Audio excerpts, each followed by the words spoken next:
হাই everyone, কি খবৰ আপোনালোকৰ? আশা কৰোঁ যোনে য'তে আছে ভালে আছে আৰু কুশলে আছে। ময়ো ভালে আছোঁ। আশা কৰিছোঁ আপোনালোকে মোৰ লগত থাকিব, মোৰ ভিডিঅ'বিলাক চাই থাকিব, লাইক কমেণ্ট শ্বেয়াৰ কৰিব আৰু নতুন ইউটিউব চেনেল খাদিজাজ ব্লগটো ছাবস্ক্ৰাইব কৰিব, ফ্ৰেণ্ডছ এণ্ড ফেমিলিৰ লগত শ্বেয়াৰ কৰি দিব। আজিও আহিলোঁ আপোনালোকৰ লগত ডেইলি লাইফৰ এটি ব্লগ শ্বেয়াৰ কৰিবলৈ। এতিয়া সন্ধিয়া 7:30 বাজিছে। মই ডিনাৰ ৰেডি কৰিবলৈ কিটচেনলৈ আহিছোঁ। আজি মটন বনাম। বলক আপোনালোকৰ লগত কথা পাতোঁ আৰু মোৰ ৰন্ধাটো হৈ যাওক। আচলতে যিকোনো বস্তু শ্বেয়াৰ কৰিলে ভাল লাগে ন। অকলে কেতিয়াবা ৰান্ধিবও মন নাযায়।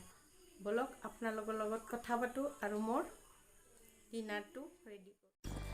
আধা কেজি খাচী মাংস ভালকৈ ধুই লৈছোঁ আৰু মই 3টামান ডাঙৰ চাইজৰ আলু কাটি লৈছোঁ। আলুকেইটা ডাঙৰকৈ কাটি দিছোঁ। মই সাধাৰণতে মাংসত আলু অলপ ডাঙৰকৈ দিওঁ। ইয়াত লৈছোঁ ধনিয়া গুড়া আৰু বাকী মছলাবিলাক আৰু মিঠাতেল লৈছোঁ। এতিয়া 1/4 কাপ মিঠাতেল মই কেৰাহীত ঢালি দিলোঁ। তেল অলপ সৰহকৈ দিছোঁ। তেল তাৰমানে একেবাৰে দি দিছোঁ, পিছত আৰু নিদিওঁ। এই তেলত এতিয়া এই আলুখিনি ভাজি ল'ম। আলু অলপ ভাজি দিলে মাংসত কি হয়, আলুটো পিছত ভাঙি নাযায়। আলুৰ অলপ কালাৰ আহিবৰ কাৰণে অলপমান হালধি গুড়া এড কৰিলোঁ। 10 মিনিটমান মিডিয়াম হিটত আলুখিনি ভাজাৰ পিছত আলুখিনি মোৰ হৈ গৈছিলে। আলুখিনি এটা প্লেটত উঠাই পেলাইছোঁ। এতিয়া এই তেলতে 4টা পিঁয়াজ স্লাইচ কৰি ৰাখি দিছিলোঁ। এই পিঁয়াজকেইটা দি দিলোঁ। পিঁয়াজখিনি একেবাৰে গল্ডেন ব্ৰাউন নকৰোঁ, অলপ সময় ভাজি ল'ম। আপোনালোকৰ লগত কথা পাতি মই ডিনাৰ বনাই আছোঁ যে বহুত ভাল লাগিছে আৰু মোৰ এনেকুৱা লাগিছে যে মোৰ ৰন্ধা বঢ়া সোনকালে হৈ আছে। ভাবিলোঁ যে আজি ৰন্ধা বঢ়া কৰোঁ, ৰাতিৰ আহাৰ বনাওঁ আৰু আপোনালোকৰ লগত কথা পাতোঁ। মোৰ পিঁয়াজটো ভাজা হৈ গ'ল। এনেই সময় নোপোৱাৰ কাৰণে আচলতে মই এনেকৈ আহিলোঁ। ভাবিলোঁ যে মোৰ ডিনাৰ বনাওঁ আৰু ব্লগ এটাও শ্বেয়াৰ কৰোঁ আপোনালোকৰ লগত। যিহেতু ব্লগ চেনেল এটা বনাইছোঁ, যেতিয়া ব্লগ কণ্টেণ্টটো দিবই লাগিব। এতিয়া মই পিঁয়াজত বাকী মছলাখিনি এড কৰিম। মোৰ পিঁয়াজ ভাজি লোৱা হৈ গ'ল। এতিয়া মই পিঁয়াজত বাকী মছলাবোৰ এড কৰিম। প্ৰথমতে মই 3 টেবুল চামুচ আদা নহৰু পেষ্ট, 2 টেবুল চামুচ কেঁচা জলকীয়াৰ পেষ্ট আৰু 1 চামুচ হালধি গুড়া। আজি মই জ্বলাৰ বাবে কেঁচা জলকীয়াৰ পেষ্ট ইউজ কৰিছোঁ আৰু ইয়াত 1.5 টেবুল চামুচ ধনিয়াৰ গুড়া আৰু সোৱাদ অনুসৰি নিমখ। জ্বলাৰ বাবে মই কৈছোঁৱে কেঁচা জলকীয়াৰ পেষ্টটো এড কৰিছোঁ আৰু কালাৰৰ বাবে Kashmiri red chilli powder 1/4 teaspoon দি দিলোঁ। এইটো কালাৰৰ বাবে। এইটো দিয়াৰ লগে লগে কিন্তু চাওক একদম ৰঙা হৈ গৈছে। এইটোৰ কালাৰটো বহুত ভাল। অলপমান দিলেই কিন্তু ধুনীয়া কালাৰ আহি যায়। আচলতে মাংসত অলপ ৰঙা কালাৰ নাহিলে ভাল নালাগে, সেইকাৰণে মই অলপমান দি দিলোঁ। এতিয়া এই মছলাখিনি ভাজি লোৱা হৈ গ'ল। এতিয়া মাংসখিনি এড কৰিছোঁ।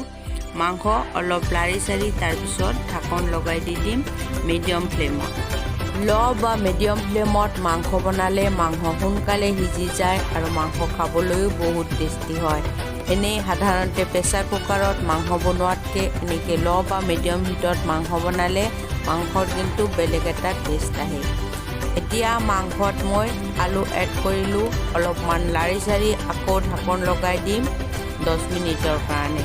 আলুখিনি যিহেতু আগতে ভাজি লৈছোঁ, এতিয়া কিন্তু সোনকালে সিজি যাব। এতিয়া 1 চামুচ গৰম মছলাৰ গুড়া এড কৰিলোঁ। ইয়াত মোৰ চব মিক্স আছে। গৰম মছলা যি আছে ধৰক ইলাচি, ডালচেনি, লং, তাৰপিছত জালুক, এইবিলাক গোটেইখিনি মিক্স কৰি মই গ্ৰাইণ্ডাৰত গ্ৰাইণ্ড কৰি এটা গ্লাছৰ জাৰত থৈ দিছোঁ। তাৰ পৰা মই মাংসত এড কৰোঁ আৰু কেতিয়াবা গোটা মছলাবিলাক দি দিওঁ। আজি কিন্তু মই গোটা মছলা এড কৰা নাই।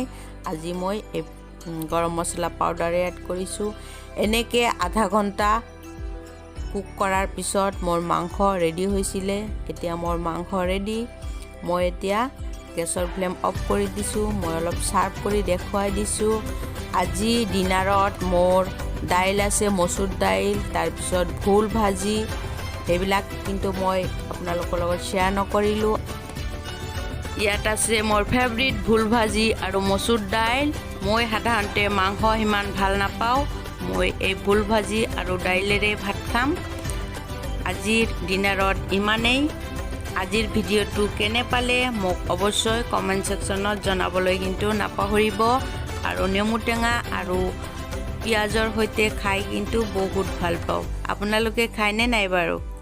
চ' গাইজ, এতিয়া ভাত পানী খোৱা হৈ গ'ল। এতিয়া সৰু ল'ৰাটোক অলপ পঢ়াম, তাৰপিছত অলপ এডিটিঙৰ কাম আছে কৰি পেলাই তাৰপিছত শুবলৈ যাম। আপোনালোকৰ সহায় সহযোগিতা অবিহনে মই কেতিয়াও আগবাঢ়ি যাব নোৱাৰিম।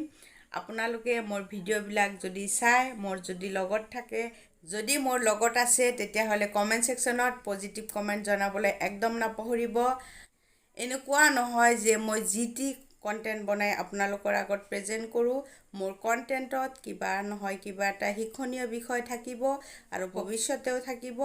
আৰু মই কিবা এটা শিক্ষণীয় বিষয় লৈয়ে কণ্টেণ্ট বনাবলৈ চেষ্টা কৰোঁ আৰু ভৱিষ্যতেও কৰি থাকিম।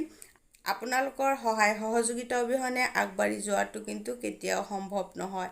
আশা কৰিছোঁ আপোনালোকে মোৰ লগত থাকিব, মোৰ ভিডিঅ'বিলাক চাই থাকিব, লাইক কমেণ্ট শ্বেয়াৰ কৰিব আৰু নতুন ইউটিউব চেনেল খাদিজাজ ব্লগটো ছাবস্ক্ৰাইব কৰিব। ফ্ৰেণ্ডছ এণ্ড ফেমিলিৰ লগত শ্বেয়াৰ কৰি দিব আৰু ফেচবুক পেজটো অৱশ্যই ফ'ল' কৰি থৈ দিব। আজি এইখিনিয়েই। পুনৰ লগ পাম অন্য এটি ভিডিঅ'ৰ সৈতে। যোনে য'তে আছে ভালে থাকিব, সুস্থ থাকিব। বাই, আল্লাহ হাফিজ।